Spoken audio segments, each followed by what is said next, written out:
Hello, my name's Sara Steiner, and I am here today. We're going to talk about, first, I have a little nonprofit, Laulima Pahoa, and we talked last month about how we were going to have some candidate forums, and we just had one on July 12th, last Friday in Pahoa at the community center.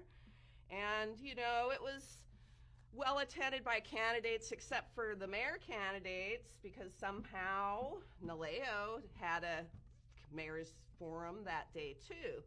But we're going to move on from that, because on Sunday, July 21st, we're going to have a campaign, the forum down at Uncle Robert's again, and a lot of the mayor candidates are coming that were here last week. Of course, this is going to be after the fact, because this show will not air till like the first week in August. So I hope everybody is educating themselves on the candidates and that they're all going to show up and vote, because that's the only way we can ever get rid of the status quo. And now I want to move to, usually when I come and talk about is the geothermal plant, Puna Geothermal Ventures. And they, I have a lawsuit right now, and also that's going to be in court next Friday at 8 a.m. It's July 26th, which again is going to be after the fact. By the time you guys see me talking about this, it already happened. But you can, you know, maybe it'll make the newspapers, hopefully.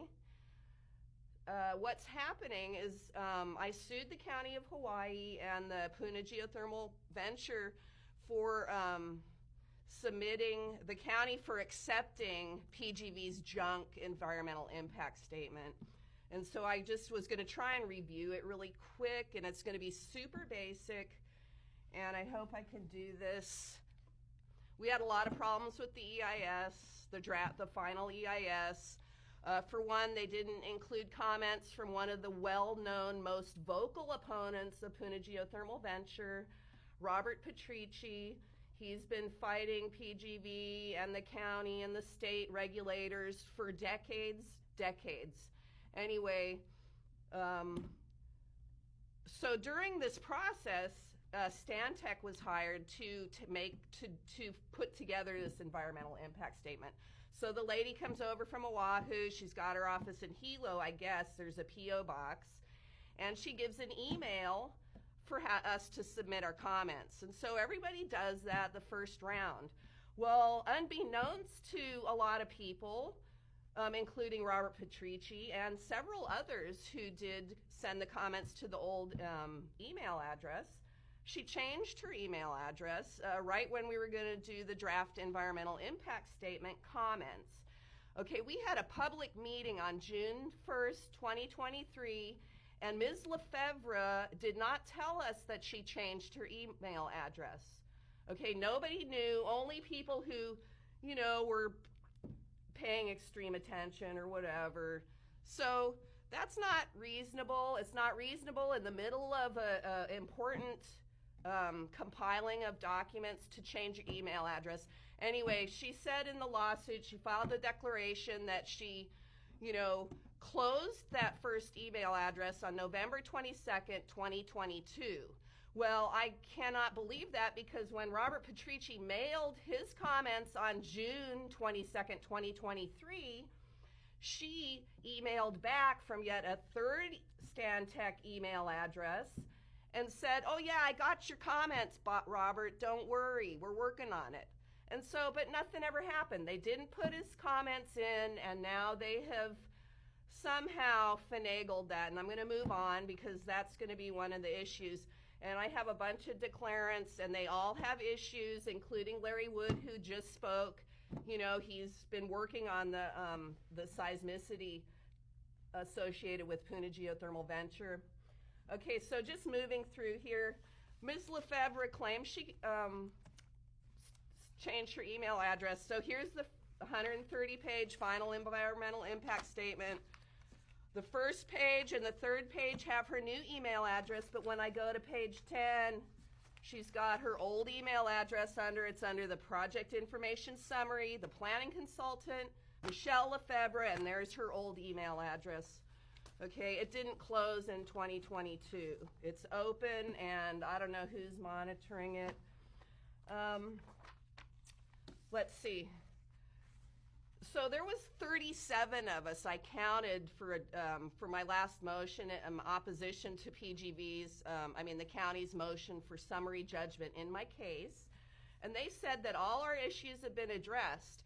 And I went through the thing and I counted, there's 37 of us residents who made comments about the lack of protections, like we've been gassed for 30 years. And then before that, it was the other geothermal plant. The noise is too loud. We've made laws for the county, they ignore it.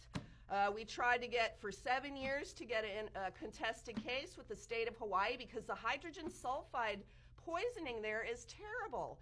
Okay, even in this FEIS, the final, it says the World Health Organization states you should have a 0.5 parts per billion on a 30-minute rolling average, because that keeps the stinky threshold down, okay?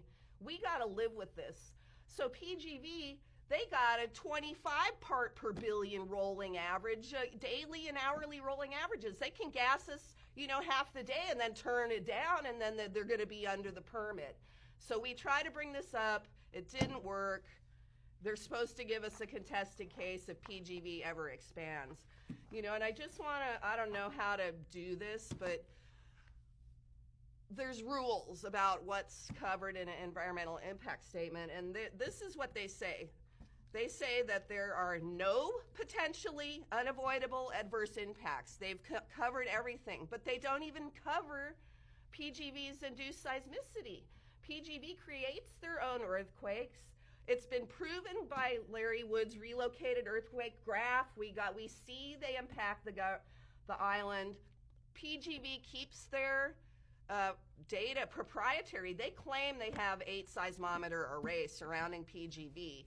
And I personally don't know if I believe them. I asked it in discovery for proof that they bought that and installed it, and they said I don't get to have any discovery in my lawsuit. So that's another day.